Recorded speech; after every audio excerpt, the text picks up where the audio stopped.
রৌদ্রের কি তাপমাত্রা! এতদিন প্রোগ্রাম ছিল না, বৃষ্টি ছিল।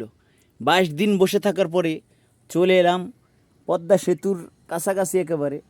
এখানে করিমিয়াডে মাল নেওয়ার জন্য এখান থেকে নিয়ে যাব আমরা কোথায়? খুলনা।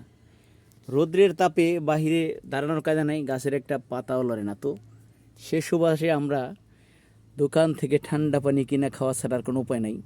ঠান্ডা পানি আর রোড স্যালাইন, তার সাথে যদি থাকে লেবু। ওফ, ওই যে আবার গাছ থেকে চুরি করছি, ওই যে চুরি বলে না এটা, কারণ এটা আমাদের গাড়ির পাশে যেহেতু আমাদেরই গাছ, এখান থেকে ছিঁড়ে তরতাজা লেবু। এই যে এখানে কি সুন্দরভাবে আমার প্রিয় ভাই চিপে চিপে দিচ্ছে, চিপে চিপে চিপে ভালো করে চিপেন ভাই, ভালো করে। এই যে চিপটে চিপটে কী অবস্থায়, রাত ব্যথা হয়ে গেছে এক পটকার, কারণ ওই যে মুখ ছোট তো পড়তে চায় না। যাই হোক, আমরা এই যে স্যালাইন দিয়ে লেবুর শরবত খাবো।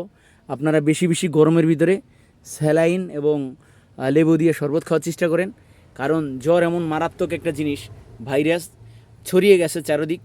তো যে কোনো মুহূর্তে আপনার শরীরকে ধ্বংস করে দিতে পারে। সেক্ষেত্রে আপনারা যদি লেবুর রস আর যদি এই স্যালাইন দিয়ে যদি পানি মিক্স করে খেতে পারেন, তাহলে ইনশাল্লাহ আপনাদের আর কোনো সমস্যা হওয়ার আশঙ্কা নেই। তো সেক্ষেত্রে পরে সবাই দোয়া করবেন, আমরা আসছি যেন সহি সালামতে গাড়িটি লোড হয়ে যায়, আর লোডটি নিয়ে যেন আমরা সোজা খুলনার দিকে যেতে পারি। আমাদের জন্য দোয়া করবেন। আমরা এখন মাসে অ্যাক্টিভ মারি, নিজেই চলতে পারি না, ফ্যামিলি কেমনে চালাবো? আল্লাহ চালানোর মালিক, আল্লাহ চালাইতেছে। তারপরে নিজের শরীর ভালো রাখার জন্য এই লেবু